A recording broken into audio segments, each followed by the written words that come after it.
Well, we've had certainly a number of different yields we've talked about. Now we're going to talk about some yield curves and how we represent these. So a yield curve or term structure shows the yields for bonds at different maturities. So we're going out on maturities from 0 up to 30 years or whatever we're looking at and looking at different yields, but now we've got to look at yields curves for different yields, and so we've got a little complication there. So bonds have the same, if they have the same currency denomination and tax treatment, credit risk, liquidity risk, coupon rate and reinvestment risk and periodicity and yield calculation method, then we plot them. They have all these similarities. What is differing is just the time to maturity on each one. So let's talk about the spot or zero yield curve. If you remember our Z1, Z2, Z3 are spot rates for single payments in the future. We're going to use the yield to maturity of government zeros on this. That's one way to get these spot rates.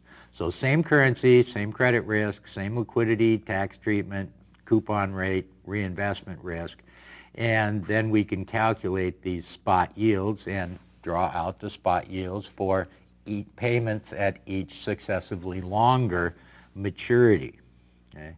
The thing is these government zeros aren't actively traded across all maturities. So in order to construct, in practice, in application, constructing these yield curves, we use some coupon bond yields too, and there's a way of backing out the required rate of return on each payment at successively further out dates. And we don't really get into the details of that. Sometimes it's called bootstrapping. We look at a bond with 2 payments, we know this yield, then we can figure out the next yield, then we do a bond with 3 payments and figure out the required rate of return on that third payment, all using market determined rates, market prices, market yields to maturity. Now, so that's the spot yield curve. The coupon bond yield curve, we look at semi-annual bonds issued for specific maturities. So we may look at the maturities of, in our example here, 1, 3, 5, 7, 10 years. Now, newly issued bonds are close to par. And the thing is there's a difference sometimes, depending on what tax jurisdiction we're in, between how interest payments are taxed and how that movement toward par value from a discount or from a premium are treated for tax purposes. So that's why this first bullet point says newly issued bonds are close to par. That's why they have similar tax effects, right? Because there's not much movement to par value. They're trading near par value. So we're really looking at just the interest payments. And since newly issued bonds are typically more actively traded than older or what we call seasoned bonds, or sometimes in the government bond market we call them off-the-run bonds, they're just not trading as actively, so our price information is not as good. And so we kind of put in other maturities yields based on linear interpolation. And oftentimes yields for 1, 3, 6, and 12-month maturities are converted into semi-annual bond equivalent yields when we do a coupon bond yield curve. So now we're looking at not the spot rates, we're looking at the yield to maturity on coupon bonds that are trading at close to their par values. So what's a par yield curve? Well, here we're going to calculate the coupon payment that would have to be made for the bond to be valued at par using spot rates. So now we're not using yield to maturities. Remember, we can price a bond off the spot rates, and let's just review that briefly here. Here's Z1, and I guess if we're assuming an annual bond here, that's the 1-year spot rate. Here we use the 2-year spot rate for this payment that comes at time 2, and the 3-year spot rate, and of course 1 plus that cubed, because these spot rates are quoted as annual rates. So we need to do the compounding. This is the payment that comes at t equals 3, etc. So now we know these. We take the spot rate curve and we plug these in. So these are all known to us. We're going to say the bond's value is 100% of par. So what payment? So what we're really solving for the par yield curve is, what is this coupon rate that it would have to trade at par given the existing spot rate curve. So just be clear on that, because we've got all these variables in here. The ones I've circled in red, well, we know all of those. We're solving for this payment that would make the present value par. And that's why we call this the par bond yield curve, or the par curve. Okay, as if we haven't had enough yield curves yet, let's talk about the forward yield curve, but we need a little background here on forward rates. So a forward rate is the interest rate for loans to be made in the future. The rate for a loan made 1 year from now to be repaid 3 years from now, 2 years later. So we say that is a 2-year rate 1 year from now. And you can actually enter into forward contracts. I mean, these exist and they are traded, and a company that anticipates borrowing 1 year from now for a 2-year period could lock in this forward rate. And we express this as 1y, 2y. So 1 year, 2 year. Okay. So it is the 1 year from now 2-year rate. So a loan from time 1 to time 3, again, expressed as an annual rate. So here's that notation that we're going to use. 1-1 is pretty easy. We know that's the 1-year rate 1 year from now. 2-1, that's the 1-year rate 2 years from now. 1-2 is the 2-year rate 1 year from now, etc. And we're going to use SN or ZN as the n-year spot rate. So what we're going to develop through kind of an arbitrage argument is the relationship between spot rates and forward rates. And let's take a look at this timeline here. We could borrow for 3 years at the 3-year rate. We could borrow for 2 years at S2, and what we're showing here is some equivalence. So what we want you to get from this is that, you know, there's a couple of ways we could borrow for 3 years. We could borrow for 2 years at the 2-year spot rate, and then instead of paying that off, we could borrow the money that we owe on that for another year at the 1-year rate 2 years from now, and that gets us to time 3. So that's one way to borrow money for 3 years. Another way to borrow money for 3 years would be to borrow money for 1 year at S1, and then to pay off that loan, we are locking in the forward rate to borrow enough to pay off that 1-year loan at the end of 1 year, and we will pay that loan back in 2 years. So that's the 2-year rate 1 year from now. So the point of this is, if those two transactions result in the same thing, borrowing money for 3 years, borrowing it at time 0, paying it back at time 3, then those must be equivalent. So that's our no arbitrage argument. You shouldn't be able to borrow it at one set of rates and lend it at another set of rates. That's too easy and riskless.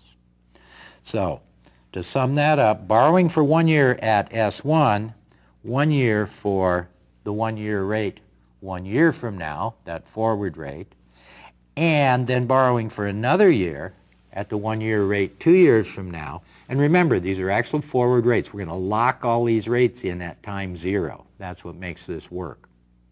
Or we could borrow for 1 year at S1 and then borrow at the 2-year forward rate 1 year from now.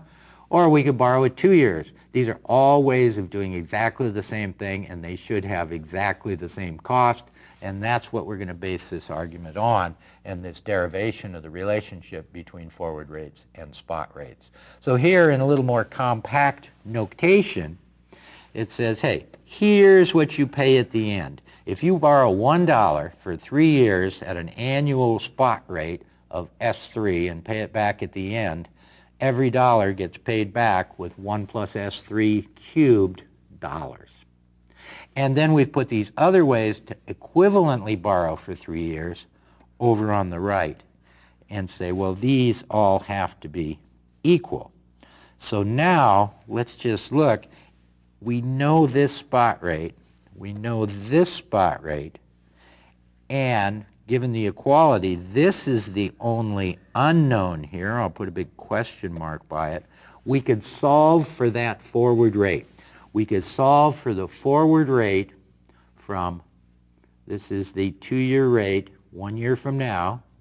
So this is the rate for borrowing money from time 1 to time 3. And we could solve for that given what? Given the 3-period spot rate and the 1-period spot rate. And let's look at the bottom one here, the bottom example. Here's our other way to equivalently borrow for 3 years. Borrow at the 2-year spot rate for 2 years. At the end of 2 years, this is what we owe per dollar that we borrowed. And then we borrow at the forward rate for 1 more year, the 1-year rate 2 years from now. And again, we've got the spot rates. We know those, and here is how we can solve for that forward rate. And we say these are the forward rates that are implied by the spot rate curve. So let's do an example. We've got a 2-year spot rate of 4%, a 3-year spot rate of 5%. We want to calculate 2y, 1y, the 1-year rate 2 years from now. So if we go back, we're solving for 2y, 1y. That's this one right here. Let's clear that slide up a little. Okay. So in order to solve for this, what are we going to do? Well, we'll divide both sides by this and put that over here, 1 plus S2 squared. I'm sure you can't read that. It looks awful here too. Don't worry about it. It's on the next slide. And then how do we solve for this? We subtract 1 from both sides. So that's all we're seeing over here is when I said we could solve for that forward rate, that's what we've done here. So now we have 1 plus the 3-year spot rate cubed over 1 plus the 2-year spot rate squared minus 1. So that's the return on the money over that 3rd year. And we solve for that using the values that we've got for the 2-year and 3-year spot rates on an annualized basis.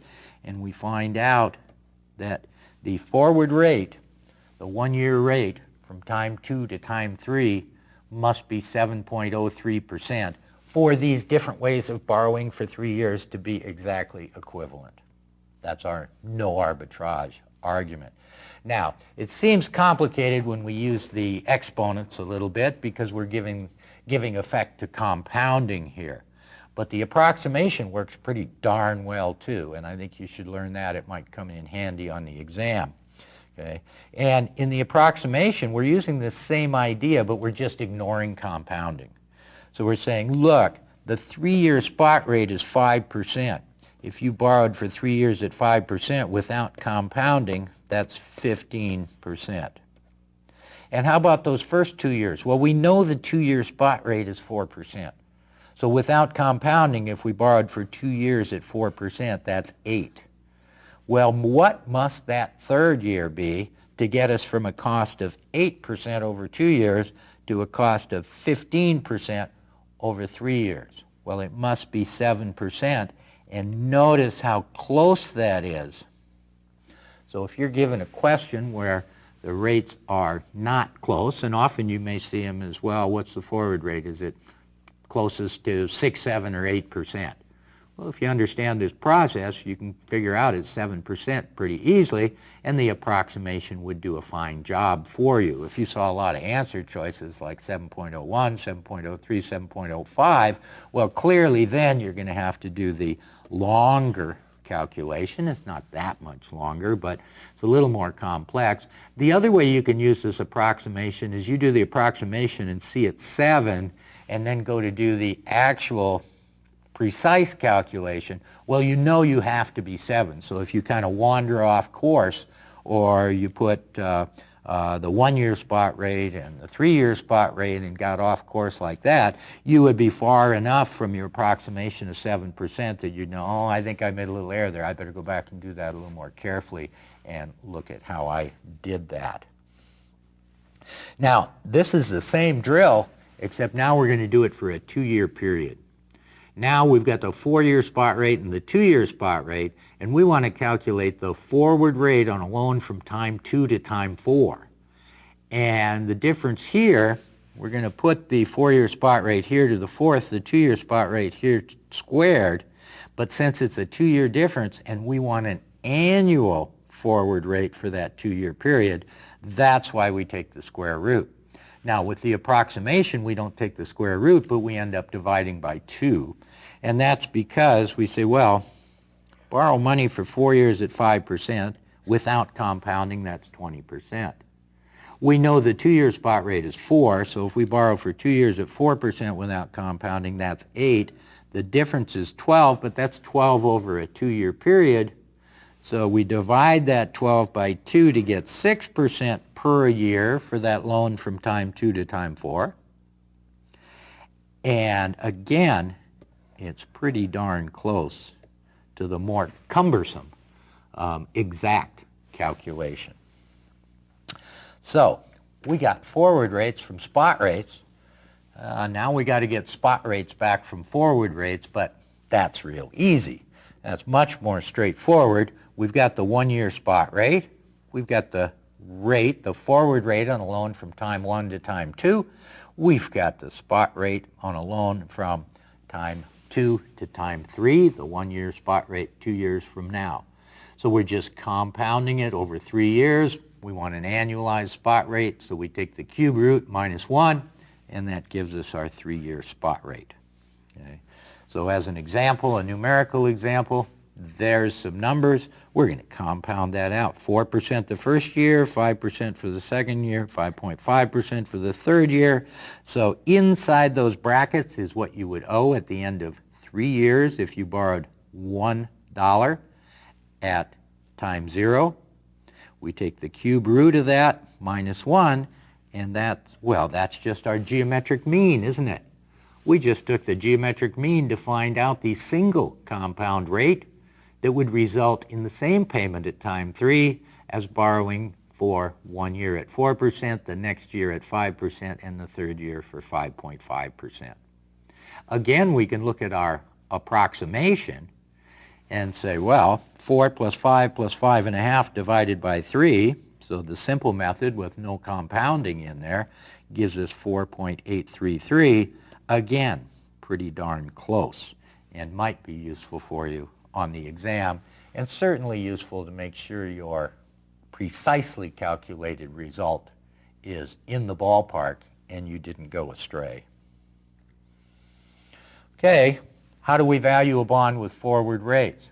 Well, we can just plug those in instead of spot rates. We said here, if we have forward rate a year from now of 3.5%, and the current 1-year rate is 3%, then a payment that comes 2 years from now gets discounted at 1 plus that 1-year rate and 1 plus that second-year forward rate. But we know from what we've just been through that those equal this. So if we had the spot rate, how do we value a bond with spot rates? We plug this in. If we had forward rates, we could turn them into spot rates and plug them in. Here we're just using those forward rates, well, the 1-period spot rate and the forward rates together. Here we've got one more forward rate. That's our 1-year rate 2 years from now. So we've just used the forward rates instead of converting them into spot rates. We've just used them directly to value this bond. If we calculated S3 and S2 and S1 based on these forward rates, we would get the same answer. Let's talk a little bit more about yield spreads. One yield we look at often is the yield compared to a risk-free security. And we could look at that as a credit yield spread if we were holding everything constant except the credit rating, the default risk of the bond.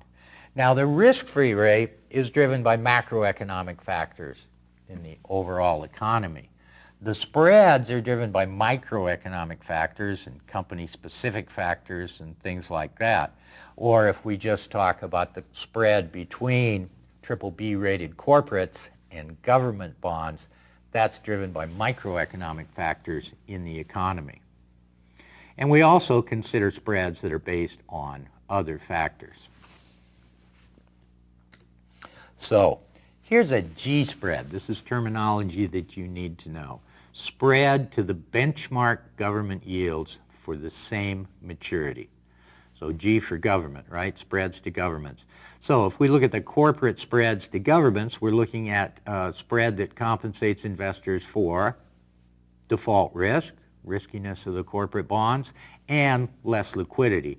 Government bond markets are usually considered to have the best liquidity, so we talk about a liquidity and credit premium as explaining this spread to the benchmark government yield curve. So here we're talking about a spread in nominal yields, yields to maturity. Okay. Now the yields on these governments can be on-the-run bond yields or interpolated yields, depending on the quality and amount of the data that we have. So that's a G spread. Straightforward, difference in yield to maturity between BB rated corporates and U.S. Treasury bonds of the same maturity. Now, the I spreads, or interpolated spreads, in the Eurozone, spreads are relative to swap rates, the fixed rate of a fixed for floating swap. Now, we haven't discussed swaps yet, so we won't go too far into that right now. But instead of looking at a spread to the government bond yield, we look at spreads to the fixed side of an interest rate swap, and those are interpolated spreads. So, for example, a 5-year corporate euro coupon bond might be quoted as mid-swap plus 80 basis points. So if you've got a bid and an ask, right, a buy and an offer rate as the fixed rate in a swap, that's where we take the mid rate of that, of the quotes that are out there, and add 80 basis points. Well, that's the spread, 80 basis points. And again, this spread represents the credit risk difference and possibly some liquidity, but certainly credit risk difference between the interbank lending rate, LIBOR, which is underlying the swap fixed rate, and the bond itself. And how about Z spreads? Well, Z spreads are great. What we're doing here is now we're saying, well, we could price this bond off the zero curve. And so if we've got the spot rate curve or the zero rate curve for the government bonds, right? We've gotten this from information we said on the run, recently issued actively traded coupon bonds, and some zero coupon bonds that are actively traded that we think we're getting good price information on. So now, when we first looked at those government spreads, we were looking at the spreads in yield to maturity. But now we want to do something a little bit different. We want to talk about the spread to the spot rate curve. So, if we had a government bond and we had the no arbitrage spot rates or zero rates, we could discount those promised payments on the government bond and we'd get the market price. That's what makes them no arbitrage zero rates. They're pricing correctly vis-a-vis the current market. And so now you see that other Z in there, or those other Z's in there. This is a constant.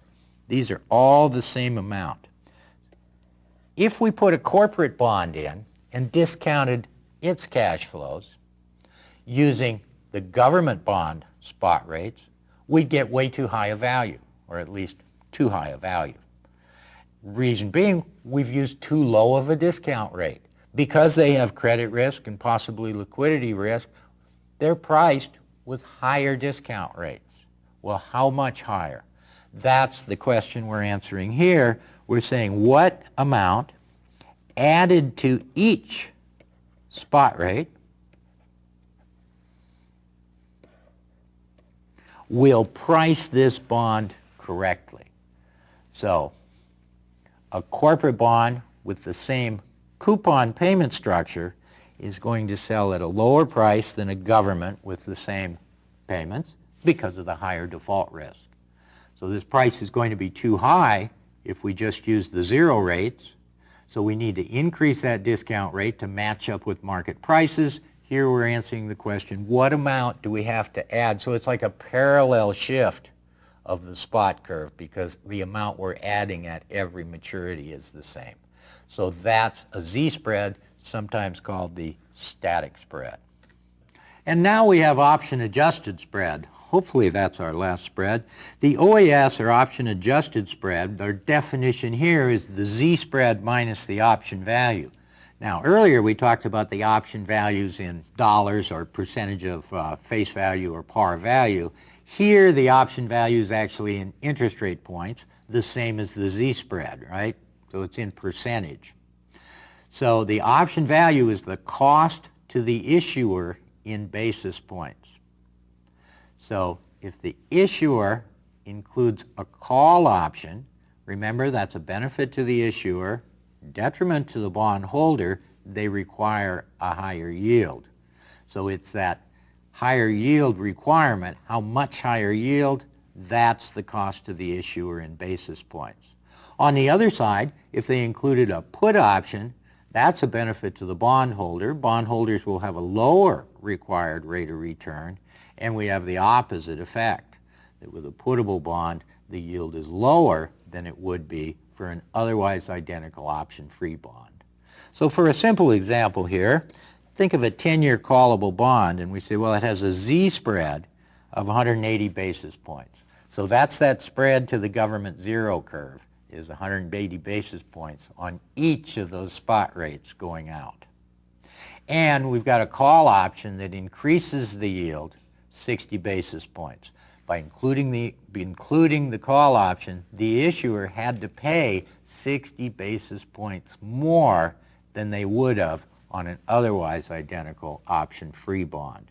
So now the OAS is the 180 basis point spread that we had to the government bond spot or zero curve, and then we take out the effect of the option and say, well, you're really, after we've taken out the effect of the call option, you're really making 120 basis points more than you would on a government security.